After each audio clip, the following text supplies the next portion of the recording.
Welcome back to Unlapped. We are here ready for the Spanish Grand Prix, and we have plenty to preview ahead of the race. We also have a few rumors to discuss, possibly debunk. Laurence Edmondson is back with me this week. Katie George here. No Nate Saunders. He has been released, I hear, from jury duty, but instead of being able to join us, he has hopped on a flight to go to Spain because he's going to be on the ground for the race this weekend.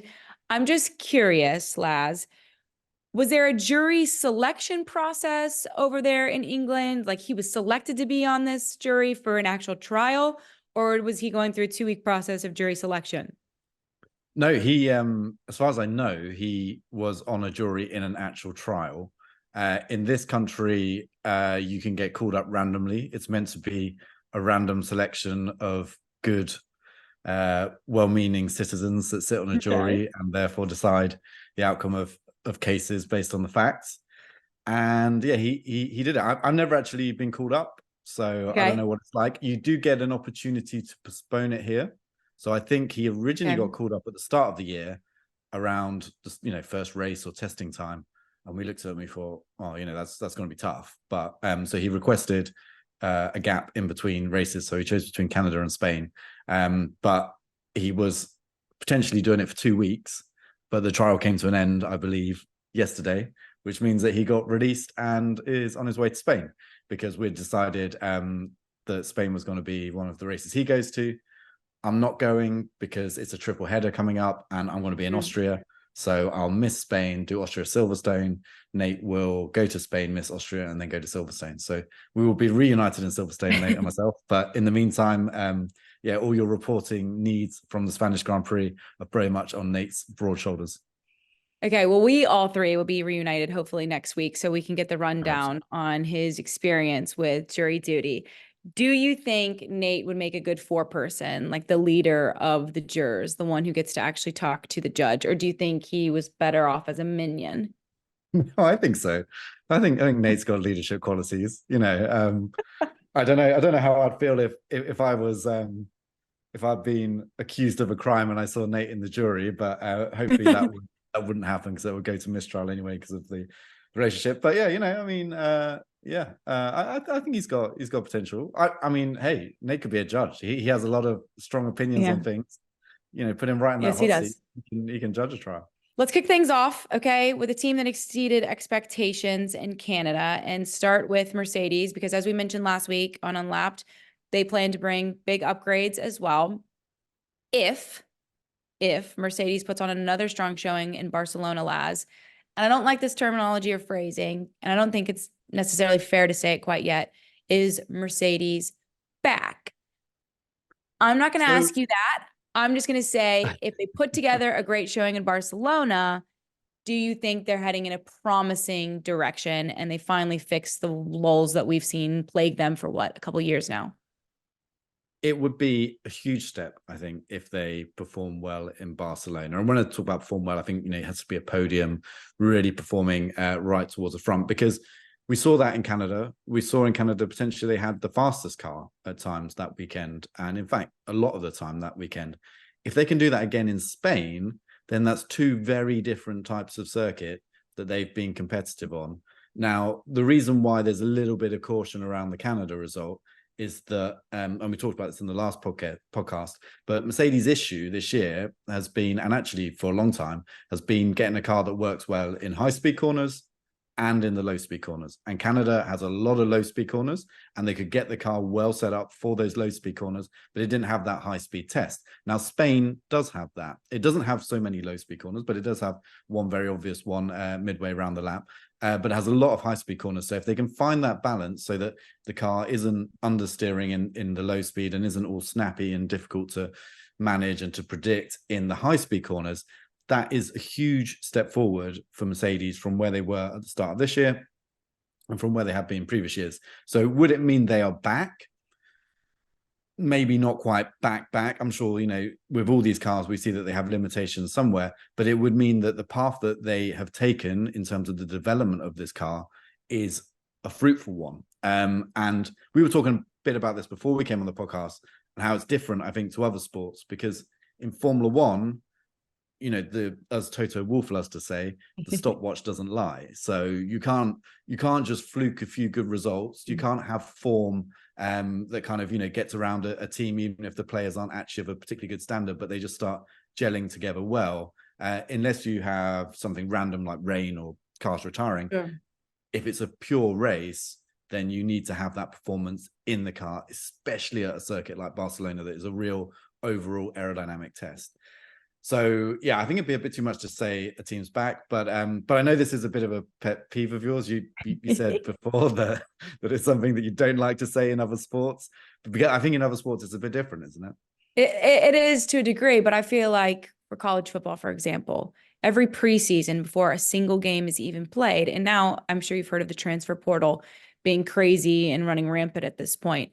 It's so hard to evaluate a team with an influx of new players until you see them actually play in a live game, or a couple for that matter. So we have all these preseason rankings, and I feel like Miami is one of like the pinnacle teams that we always talk about every single preseason. Is Miami back? We haven't been back for like 2 decades, by the way, when they were winning national championships.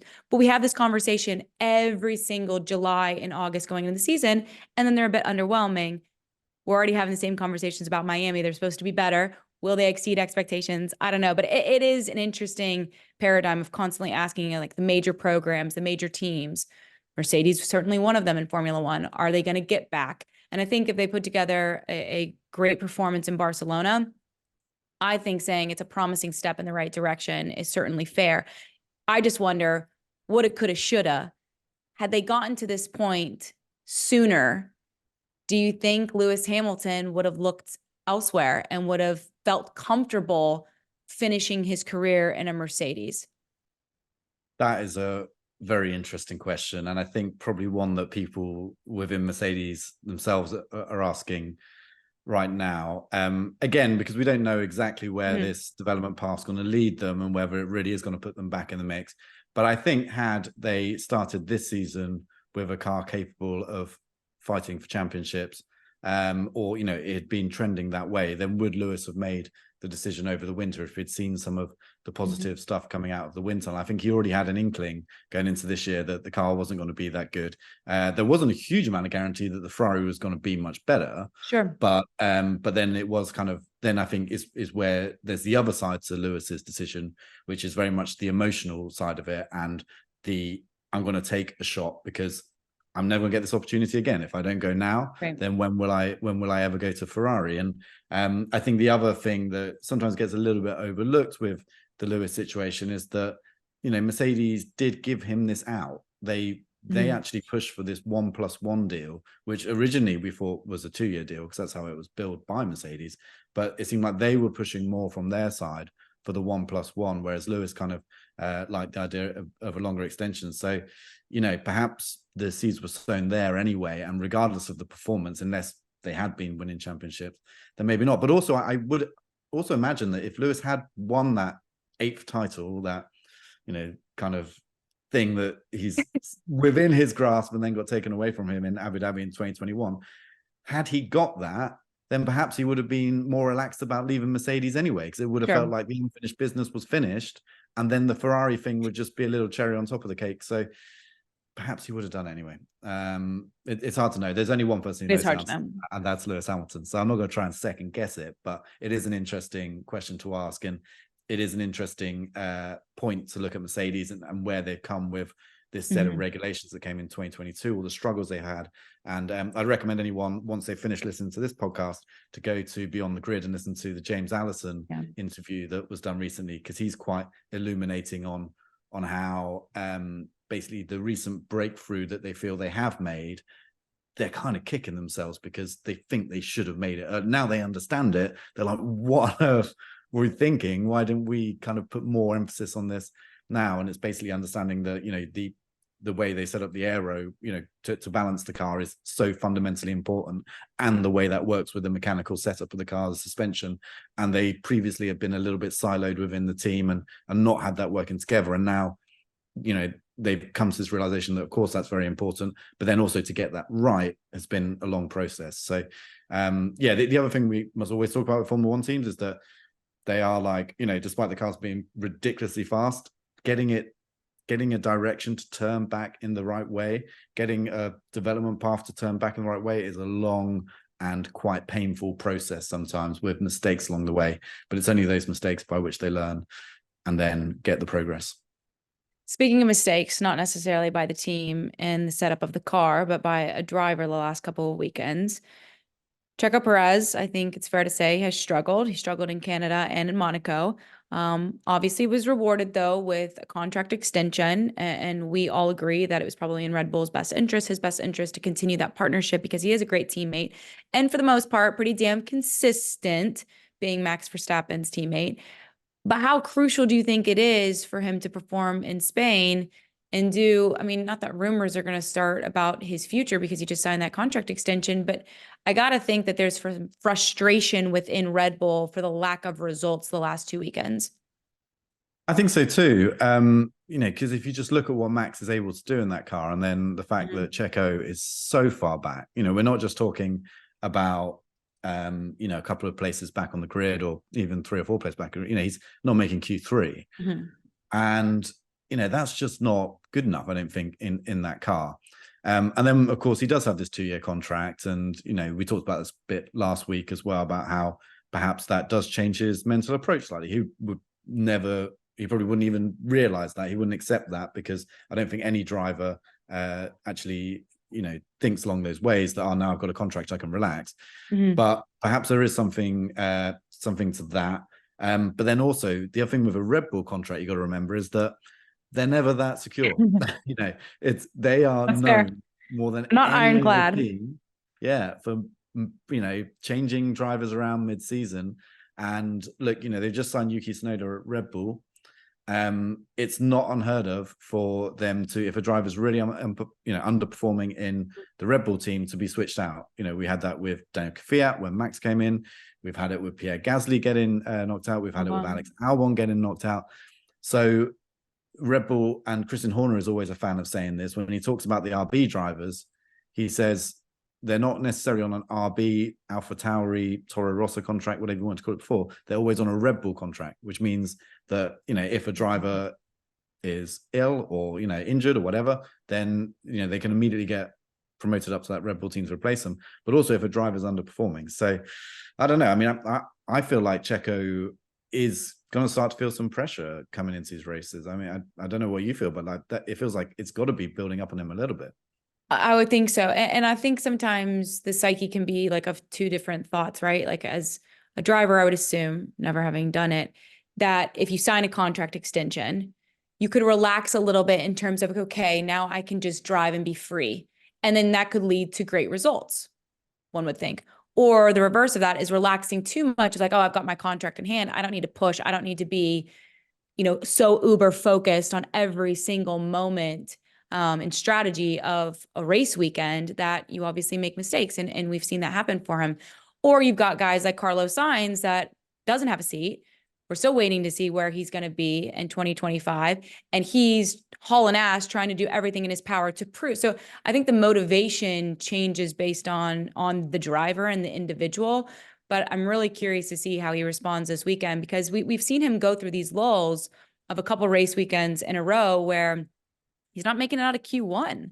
I mean, he's not advancing on a Saturday, and that has to be so unbelievably frustrating, not just for him, but for the team as all overall, because if you're putting together points, like Ferrari's not far behind.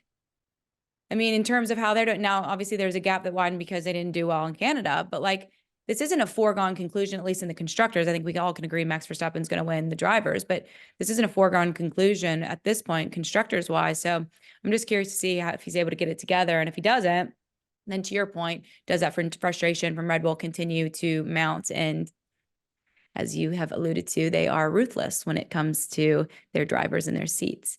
Speaking I was going to say that's absolutely right, the Red Bull thing. But another thing here, which perhaps we should dedicate a podcast to at some point, is the psychology of a racing driver, because it is fascinating. I mean, the psychology of any sports person is also a fascinating thing. But with Formula One, there's all this pressure. You're one of 20 in the world, and you're only compared really against one other person who should, most of the time, it's not always the case, but be an equal machinery. So it really is laid bare if you're not doing very well. And then you still have the fact, and I'm sure the drivers don't consciously ever think about this because it's in no way helpful whatsoever.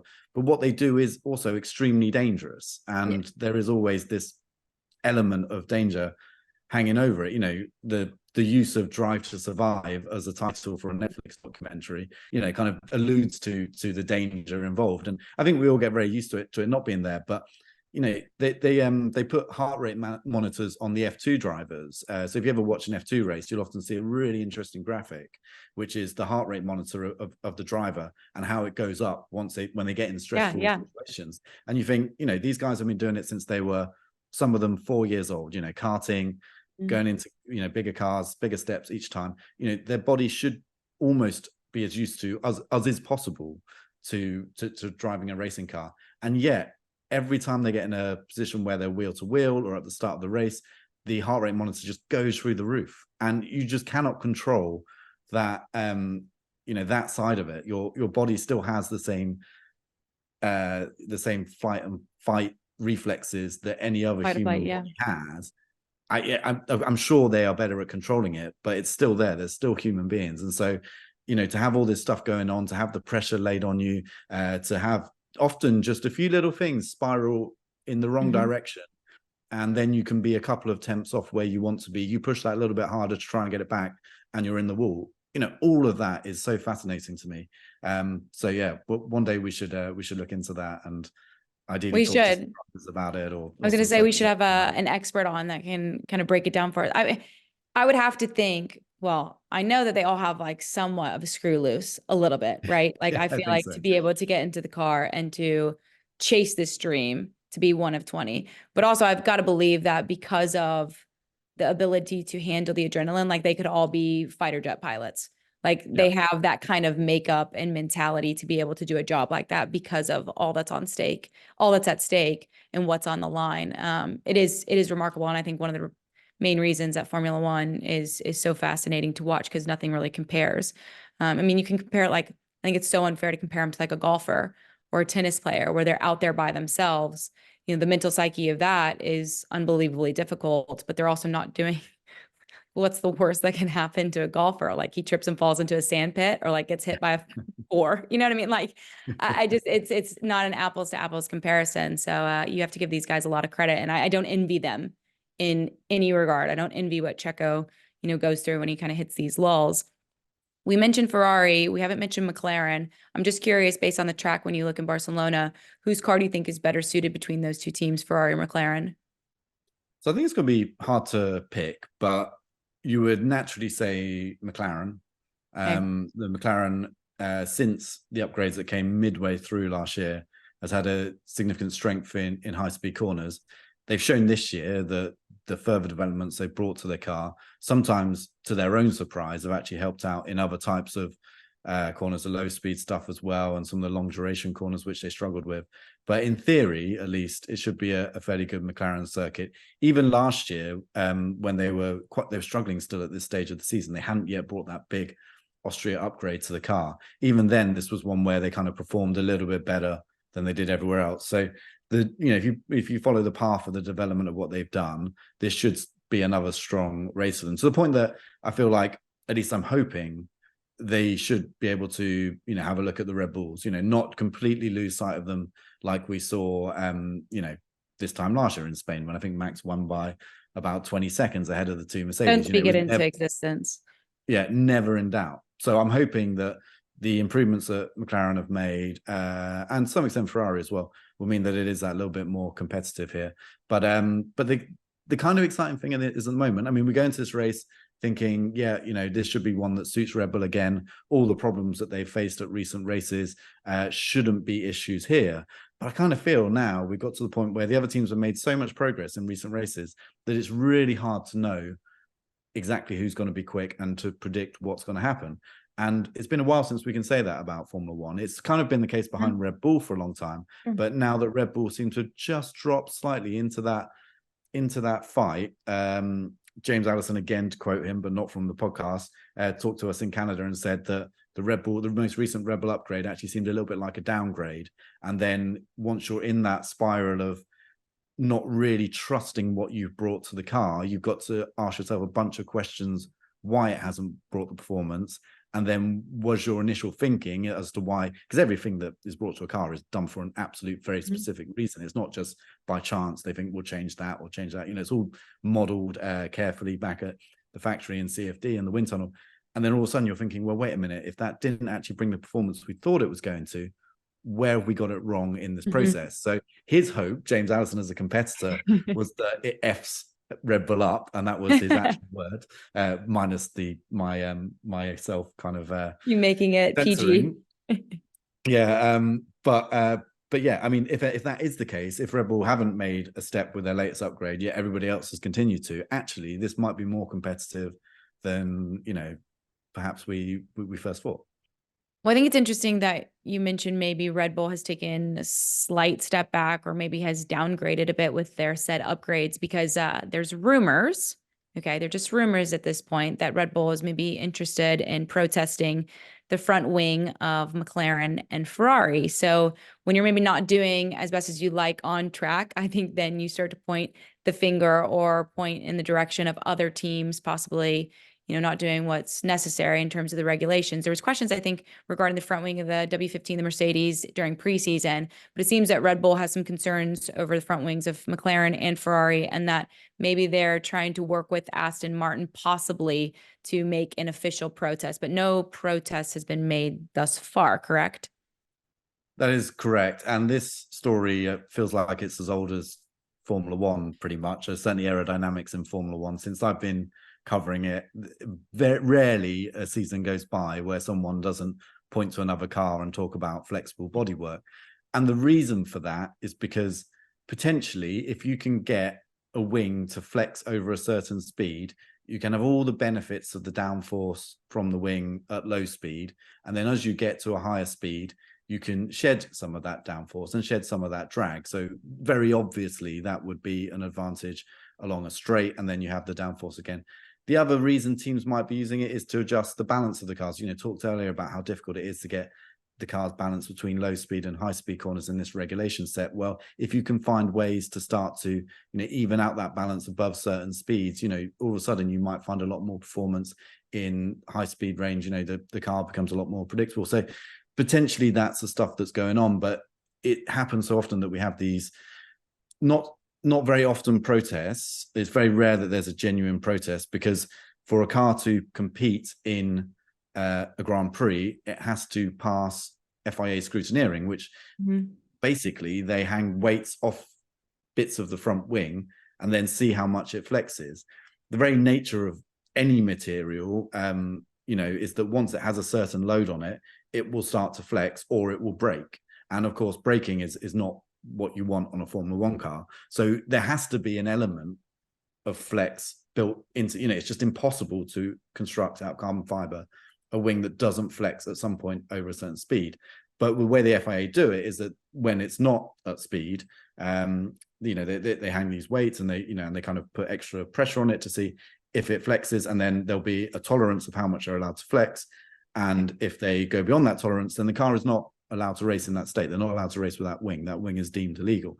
So it's quite clear that so far, Ferrari, McLaren, whoever else have been passing these tests, because these tests get done on a regular basis. The question is, and this is the question that Red Bull may be asking behind the scenes, is, are they actually, is the test good enough? Is it actually picking up and stopping what you're trying to prevent? Because the other danger is that if you do let teams run wild with flexing bodywork, they will engineer it in, and you will end up with, potentially some quite dangerous situations, or, potentially bodywork that's doing stuff that is maybe slightly, you're asking a little bit more of it than you should be from a safety point of view. So that's why the rule exists as well. So this happens all the time. But what usually happens is that one team will ask a question to the FIA to say, look, we've got onboard footage and we can see bits of the wing are flexing over a certain speed. Is this legal? Because if this is legal, we want to do it. You may see our wing starting to flex. I mean, I probably wouldn't say that, but that is the inference that will happen. And then what they're trying to do then is either the FIA to be like, well, no, it's completely legal. And they're like, right, okay, we'll go and engineer that wing. or they'll get the FIA to make the tests even stricter. And this happens a lot. And it's usually done by a technical directive whereby the FIA say, at the next race, and they usually give teams about 3 or 4 races warning notice that we're going to bring in these stricter tests and your wing has to pass it. And if it doesn't, you're not going to be allowed to race with it. And so very occasionally teams will have to slightly change something. Sometimes it's just relatively minor stuff, doesn't change the whole concept of the car, but they do have to change it. And occasionally that does then impact on performance as well. You do see the results. So this is clearly the route that it seems. I mean, again, this is all kind of like, reported by Automotor and Sport, and a few other people have picked up on it from that report. But if that's what's happening, it's not a surprise. It happens a lot of the time. And then it's basically up for the FIA to judge on it and decide whether they need to make things a little bit stricter or perhaps slightly change the way they do the testing to make sure you can't get away with this. But it's all part of the competitive nature of Formula One. And, and these engineers are immensely competitive. So if they know that they probably could do something like that and they see somebody else doing it, but they feel that they're not allowed to do it or they shouldn't be doing it, then, then they'll raise it. Or if they don't know how to do it, they'll try and get it banned. Mm-hmm. I mean, a very good example of that was Mercedes dual axis steering at the start of, I think, the 2020 season. Ingenious idea within the regulations, basically changed the way the tires kind of towed in and out. Mm-hmm. And everyone, there was an official protest on that, and everyone realized that they couldn't fit it to their cars within that season. And but the FIA said, well, actually, given the way the rules are written, this is legal. But it's not quite as extreme as that, what we're seeing now, but it's along the same lines. Teams are always doing this. They're always kind of working behind the scenes to figure out how other teams are getting an advantage. Can they do the same, or can they find a way to stop it? I will say that the weights on the front wing test seems a little bit more high end than nailing a 2x4 to the bottom of the car and seeing if they're running it too low. I know it's not exactly that, but it seems like that. I don't know. I mean, it's all surprisingly simple, isn't it? The mm-hmm. way they measure these things. And basically, because, how do you simulate with a stationary car where you can test it and you can run essentially scientific tests on it? How do you simulate all that downforce when the car is moving at 200 miles per hour? And like I said, these tests are in there for safety reasons. Same with the plank that runs under the car.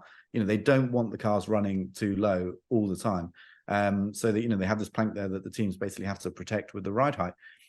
And so, they do seem like really basic ways of testing these things, but it's kind of all the FIA can do. And then the other factor that always gets talked about when we have these legality disputes is that you've got the FIA, which is a relatively small group of engineers. I mean, really very small compared to a Formula One team, working against 10 teams that are trying to basically pull the wool over their eyes at any given opportunity, if there's a performance advantage involved. And of course, teams would always try and, I don't think there's that many teams that cheat out, just genuinely cheat. I think teams will look at the rules and say, well, how can we, create this within this, and how can we find something within this rule that no one else has spotted, because that's going to give us an advantage. And then inevitably, when that does happen, the other teams that haven't spotted it get a little bit upset because they didn't think of it. So yeah, and round it goes. This is all part of a competitive Formula One season. It's a never-ending cycle. So we will keep you posted if this actually becomes an official protest. But as of right now, it's just the rumor mill circulating. Another rumor starting to spread, and I don't know if I'd say gain a lot of traction at this point, but I think it's interesting to discuss, because Alpine obviously has had a very tough year. And I think it's fair to say they've been on more of a decline than, an upward trajectory over the last few years, that they might actually consider abandoning the Renault engine and become a customer team in 2026 when the regulations change. What do you think of that? Do you think that that would be a good decision for Alpine to break away from Renault? I mean, 2 French brands, so that would be a shame. But if you don't feel like you're making any progress, I could understand why it at least is a consideration. Yeah. So, I mean, Renault own Alpine and they own the team. And Luca Di Maio, who's the big boss at Renault, who ultimately is going to make a decision on these kind of things, has said that, more to do with whether they would sell the team, because there was some speculation that perhaps they're having such a rough time of it, they're just going to sell up completely. And there's one very obvious buyer right there in the Andrettis. But, there are other people as well interested in running Formula One teams. So they'll probably get a fairly competitive price for it. But he said there's no interest in that. He said, it's working for us. It's a marketing, tool for us. And it does make sense. On the engine side, so whether they continue with that engine development, well, they already, you would hope at this stage, and I'm pretty certain at this stage, are fairly well down the track with the development of their 2026 engine. Now, if they know that engine is going to be uncompetitive to a point that it drags down the team and it can't get out of Q1, or, it's looking at never scoring points as a result of it, then there is a certain logic, isn't there? A certain logic to say, well, how about we just go and knock on Mercedes' door? We know that they're losing Aston Martin as a customer in 2026 because Aston Martin are taking Honda engines. Why don't we say, how about you just stick the Mercedes engines in the back of our Alpine cars and we go racing that way? It'll be cheaper, and it potentially could be more competitive. But I think there are big advantages to having your own power unit supplier in-house. I mean, it's not quite in-house because the chassis side is in England and the engine side's in France, but there is a big advantage to have those two working together, which I think, again, under this new regulation set, is still going to be an advantage. People play it down now, but I think it's going to become a thing again in 2026. So they would have to be absolutely sure that the engines aren't working. The bigger thing with all this, and probably the thing that will make a decision either way, I feel like this is something that they're entertaining. It seems like they are kind of, looking at it as a possibility, but haven't committed to it as a solution. But the bigger thing here is Alpine recognition as a brand. I mean, I don't think at this stage in the United States you can buy an Alpine road car, and they only make one of them anyway, and this is a little sports car, but they're about to expand that range significantly. So here's my question to you. Like, when you think about the Alpine brand as a prospective, perhaps, sports car buyer in the United States, are you rushing to a newly opened Alpine dealership, let's say one opens next year, over a Porsche or over a BMW or over a Mercedes, which are probably similar kind of price bracket for a small sports car? Does it resonate with you as an American?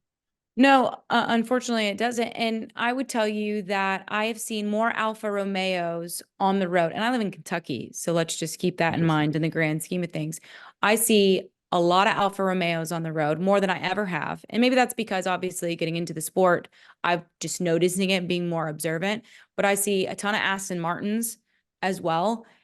But I don't think that people would rush to an Alpine. And I don't know if that's because of brand awareness or not. Like, obviously, you know about it, and you know about Renault when you're a Formula One fan or you're watching the races on every single weekend. But I don't think a customer here in the US market would know if an Alpine store opened, quite frankly, or that you could get an Alpine in the United States. And I think, if anything, the biggest thing that resonates with Americans is that celebrities have started to become investors in Alpine. Like, that's the biggest splash I think Alpine has made, is by some of the investors and the names that they brought in from Hollywood, or like Rory McIlroy, right? Somebody that you were able to have dinner with, who totally choked, by the way, in the US Open, but we don't have to get into that. That was really sad to see after what was a great weekend.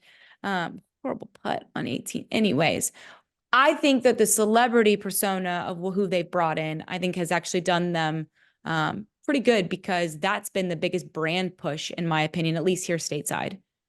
Yeah, that's interesting. I think that is important as well. And that was definitely part of the reason that they wanted those investors coming in. It wasn't just the money, it was the celebrity cachet and connection they could get with it. And then to go back to the original question about the engines, I feel like now we do talk about Alpine purely as Alpine. We barely ever mention Renault. So the fact that there is a Renault engine in the back of it, does it really matter anymore? Do we ever talk about it? The only reason we talk about it is because it's underpowered at the moment. When they froze the engines, the development of the engines in 2022, it got stuck about 20 horsepower behind. So that's the only reason we ever talk about it, which is a negative thing.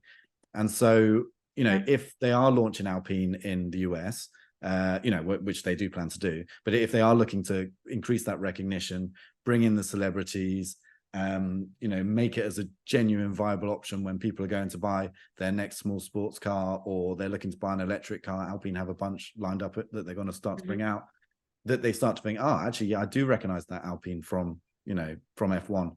But the Renault thing, does it make any difference? Does it matter? Maybe not. And so, yeah, I think personally, there's two factors here. There's that first one. Is it because they haven't shied away from the fact that they are in it to build up the brand of Alpine. So having Renault tagged on as an engine, does it make any difference to them? Is it actually helping them? I think that will be the first decision they make, and they'll have some idea of that based on, kind of surveys they do and various research they do. And then the second one will be purely, are they expecting that engine to be competitive? Because again, if it's going to be the same situation as it is now, where it's holding the team back, they're giving away, I think Luca De Meo talks about it, like about 0.2 of a second per lap on most circuits. Why bother? Like, why bother if you can negotiate a deal? Right. The only other question is how many other competitors will want to supply Alpine. Mercedes historically has supplied its rivals. I mean, supplying McLaren right now, who are beating them on track most weekends, not every weekend, maybe going forward, but most weekends at the moment. So they potentially will be out there as a possibility. But then with Mercedes, they might see Alpine and Renault as more of a direct road car competitor to them. If they I don't think they currently have a small sports car in their range, but they have a lot of electric cars that they're trying to push. If Alpine are going down this electric route as well, do Mercedes really want to be helping out a competitor on track? I don't know. So there'll be a lot of questions along those lines as well. And the final option that they could pursue in Formula One, if they really do want to ditch the Renault engines, would be to rely on this rule that exists within basically the agreement of engine manufacturers, that the team that supplies the fewest teams, the manufacturer that supplies the fewest teams is obliged to then supply a team that is without an engine. So if Renault turn around and say, look, Alpine still exists, but they don't have an engine anymore, somebody has to supply us. One of the two manufacturers with the fewest suppliers, and that's Audi and Honda, into 2026 would have to stump up and do it. So yeah, interesting times. I think we watch that space, and right now it just seems like Alpine's a bit of a mess. But if they're going to ever get out of that situation, they've got to start planning for the future and do what's best. What do you think of the dynamic that you own the team, it's your brand, and then you don't feel like your engine is cutting it anymore? A product that you create for said team, like that, to me, like, what a shot to the heart if you're the CEO or owner of Renault, to be like, we're no longer cutting it, creating our own engine, and maybe shutting that part down saves you money in the grand scheme. I don't know. I just think there's so many layers to that decision. And again, as I said earlier, like, I don't envy drivers. I don't envy the decision that they have to make there. Yeah, that's definitely a top board level decision. And that's, one of those things, isn't it? It's like, do we cut it here and just cut our losses, or do we continue with it? But certainly if you're working on that Renault engine right now, if you're in Viry-Châtillon where they make it in France, and you're, working long hours, you're, missing dinner with your kids or whatever, to make sure that it regenerates that little bit more electricity under braking, or gets that little bit more power from the synthetic fuel. And then you hear this story, you're going to think, what am I doing here? Like, right. What's going the on? Point? So I hope it's being communicated effectively within Viry-Châtillon, because the worst thing now is that this story gets out there, which it has, and it demotivates perhaps an engine team that are already struggling a bit. So yeah, it's a very fair point. Yeah, I think that's the other thing where they have to be very careful about this right now. Okay, I'm going to switch gears. I'm going to split this game into two parts. Part one's going to be this week, and then we're going to do part two next week, because we have a lot of teams that have remaining seats open for 2025. It's a little silly season kind of game. I'm going to throw out a team, and you're going to tell me if you were said team principal, the money man, the man in power, who you would go after to fill said seat. So we'll start with Mercedes. We're only going to do 3 teams this week. We'll do 3 teams next week, but Mercedes is on the top of the list. The floor is yours. Okay. Well, here's the thing. I'm happy to play along, but I feel like we have to throw a couple back to you. So I'll start with Mercedes and take this on, and then we can split the others up as we go. So Mercedes, for me, I think they're absolutely going the right route with getting Andrea Kimi Antonelli. He'll be 18 next. He's 17 at the moment, or will he be 17 at the moment? He's 18 on August 25th. I know that because I was looking into it the other day for a story, because actually the FIA have just reduced the age at which you can get an FIA super license to race in Formula One. As long as they feel like you tick the right boxes, you can now get it at 17. And also, and I actually forgot this was part of the regulation, but you need a road car license to be able to get a super license at the moment.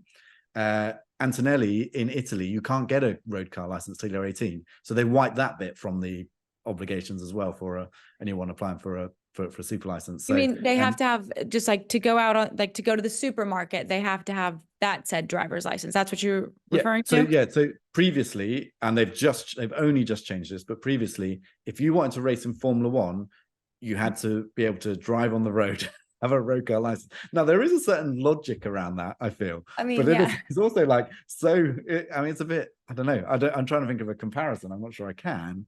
No. But it does just seem so devoid, this idea of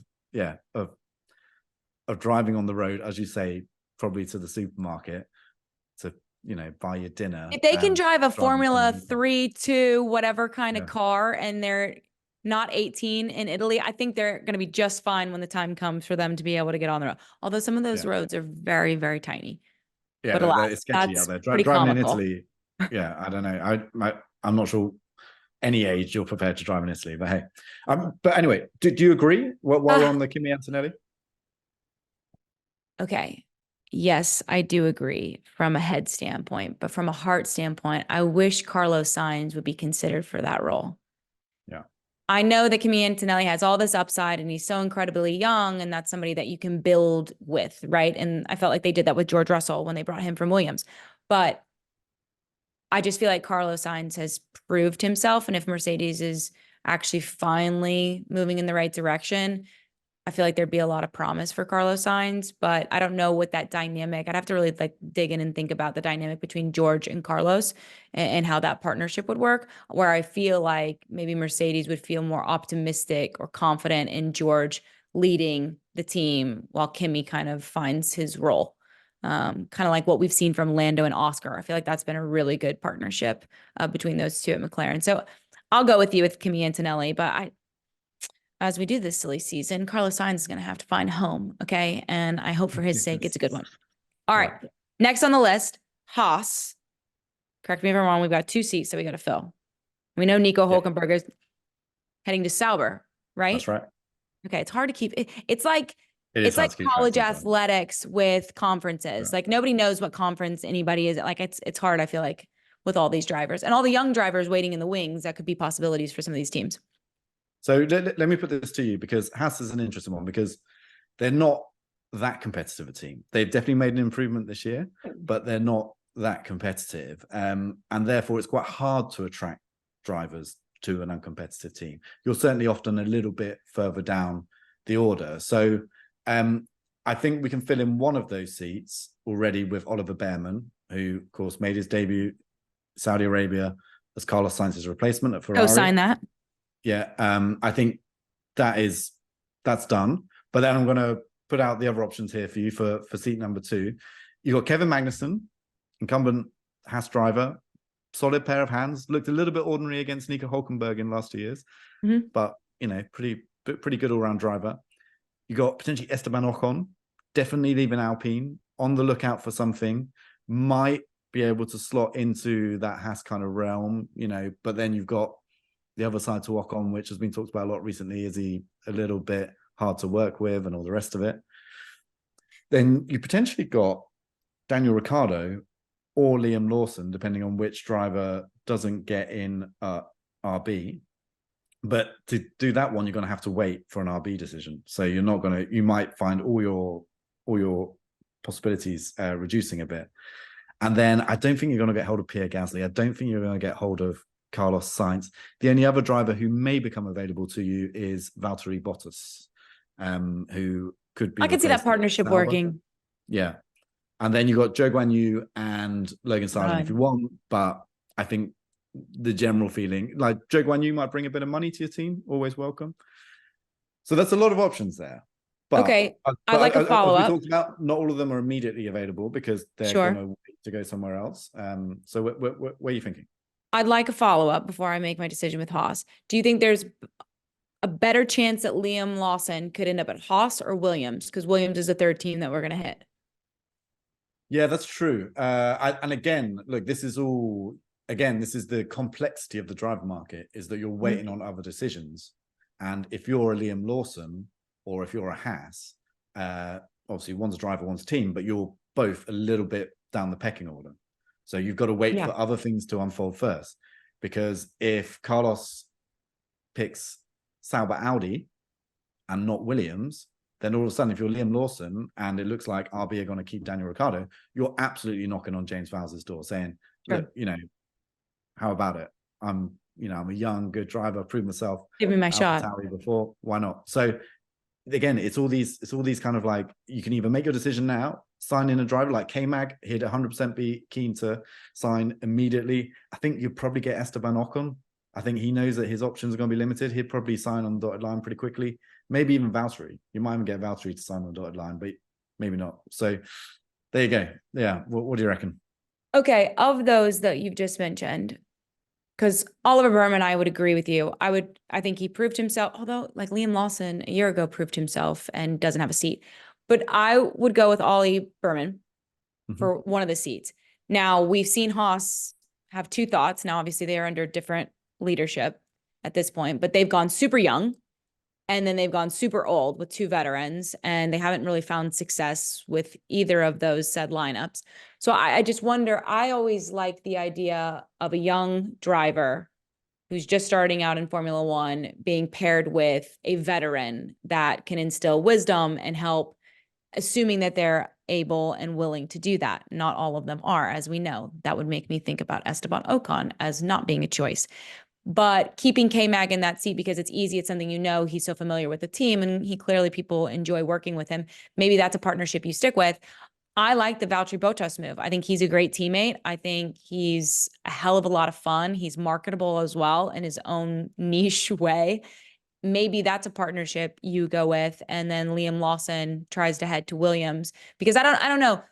Oliver Berman and Liam Lawson together, I think, would be a great young, exciting lineup. But overall, as a team, are you going to get the results you want with two very young drivers, inexperienced drivers? Yeah, and Haas have been there before. Of course, they had the Mazepin Schumacher lineup, which was really more about commercial reasons than talent. But it did expose them on a number of occasions to missed opportunities and expensive repair bills. Yes. So yeah, that's always the nature of a rookie and a more experienced driver. So I'm with you. I think they will go for an experienced driver. I think they'll have to wait a little bit to find out what their options are. But I would imagine Ocon is at the top of their list.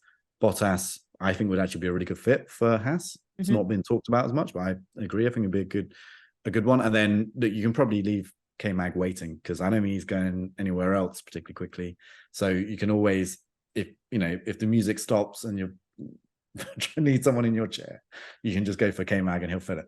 Which sounds a bit harsh, but I think also Kevin is quite realistic about that as well. You talk to him, he doesn't talk about any other team for next year.